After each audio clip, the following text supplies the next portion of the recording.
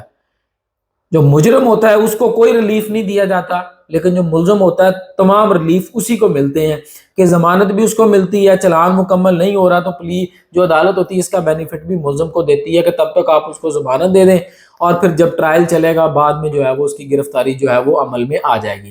لیکن یہاں پر یہ بھی کچھ نہیں ہو رہا۔ نواز شریف صاحب جو تھے وہ مجرم تھے، اس کے باوجود وہ عدالت پیشی کے بغیر ان کو ضمانت دی گئی، اور انہوں نے جلسہ کیا، اس کے بعد ان کی سزا پنجاب حکومت نے معطل کر دی۔ لیکن نواز شریف ایک مجرم تھے، مجرم ہوتے ہوئے ان کو عدالت پیشی کے بغیر ضمانت مل گئی، لیکن یہ لوگ تقریباً اب 6 ماہ سے جیلوں میں ہیں، پولیس کی کسٹڈی میں ہیں، ان کو ضمانت نہیں مل رہی، حالانکہ پولیس کی یکسر نااہلی ہے کہ پولیس اس میں اب تک جو اپنے چلان ہے وہ پیش نہیں کر سکی، اور اس چلان پیش نہ کرنے کی سزا پولیس کو نہیں ان ملزمان کو مل رہی ہے جو 6 مہینے سے اب تک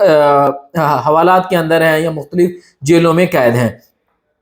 تو جب اس کے حوالے سے ہم نے پراسیکیوشن ڈپارٹمنٹ سے رابطہ کیا تو 14 مقدمے جو ہیں وہ صرف لاہور میں درج ہیں دہشت گردی کی دفعات کے تحت۔ جو دہشت گردی کی دفعات کے علاوہ مقدمے ہیں ان کی تعداد الگ ہے، تاہم جو دہشت گردی کے مقدمے لاہور میں درج ہیں تحریک انصاف کے کارکنوں کے خلاف، ان کی تعداد 14 ہیں، اور ان میں سے کسی کا بھی چلان ابھی تک مکمل نہیں ہو سکا ہے۔ اور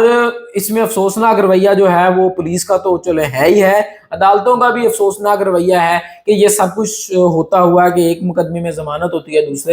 دوسرے میں ضمانت ہوتی ہے تو تیسرے میں، یعنی کہ پولیس کیسے ایک بندہ جو ہے، اب صنم جاوید کی میں مثال دوں گا کہ صنم جاوید کی 3 مقدمات میں ان کی ضمانت ہوئی، چوتھے مقدمے میں گرفتار کر لیا ان کو۔ اب کور کمانڈر ہاؤس کا پہلا مقدمہ ان پہ ہے، اس کے علاوہ ان پہ دوسرا مقدمہ بنا کہ جی انہوں نے راحت بیکری چوک میں پولیس کی گاڑیوں کو آگ لگائی۔ اب کور کمانڈر ہاؤس سے راحت بیکری کا فاصلہ جو آدھا کلومیٹر ہوگا، یہاں سے تھانہ شادمان کا فاصلہ کم از کم 6-7 کلومیٹر ہوگا۔ تیسرا مقدمے میں اس میں نامزد کیا گیا صنم جاوید کو۔ پھر نون لیگ کے جو آفس ہے اس پر حملے کا مقدمہ ماڈل ٹاؤن میں درج ہوا۔ اب وہاں سے نون لیگ کا جو دفتر ہے وہ کم از کم میرا خیال ہے 14-15 کلومیٹر تو کم از کم بھی ہوگا تھانہ شادمان سے، اگر نون لیگ کے دفتر جایا جائے۔ تو عدالتیں کیوں جو ہے وہ بار بار ریمانڈ، جوڈیشل ریمانڈ یا جسمانی ریمانڈ دے رہی ہیں کہ ایک خاتون ایک وقت میں 4 جگہ کیسے موجود ہو سکتی ہے؟ یعنی کوئی سوچنے والی بات ہے نا، کہ وہ کور کمانڈر ہاؤس میں بھی جلاؤ گراؤ کر رہی ہے، راحت بیکری چوک میں بھی جلاؤ گراؤ کر رہی ہے، تھانہ شادمان میں بھی جلاؤ گراؤ کر رہی ہے، اور اسی وقت میں وہ نون لیگ کے دفتر میں بھی جلاؤ گراؤ کر رہی ہے۔ تو یہ 20-25 کلومیٹر کے ریڈیس میں آیا کہ کون سی اس کو اللہ نے ایسی صلاحیتیں دی ہوئی تھی پولیس جو ہے وہ ثابت کرے کہ ایک وقت میں ایک خاتون جو ہے وہ 4 جگہ وہ موجود ہو سکتی ہے۔ تو پولیس کے ساتھ ساتھ عدالتیں جو ہیں ان کو ان چیزوں کو دیکھنا چاہیے کہ 6 ماہ بعد لوگوں کو مقدمات میں نامزد کیا جاتا ہے، ضمانت ملتی ہے، عدالت جیل سے اب رہائی نہیں ہوتی، دوبارہ گرفتار کر لیا جاتا ہے۔ تو یہ کچھ اپڈیٹس تھیں اس مقدمہ میں کہ اب جو نئی دفعات ہیں ان کے تحت عبوری ضمانتیں جو ہیں وہ اب پولیس خارج کروائے گی، اور اس کے بعد جو ہے ان کارکنوں کی گرفتاری کا جو سلسلہ اطلاعات یہی ہیں کہ وہ دوبارہ سے شروع ہونے جا رہا ہے۔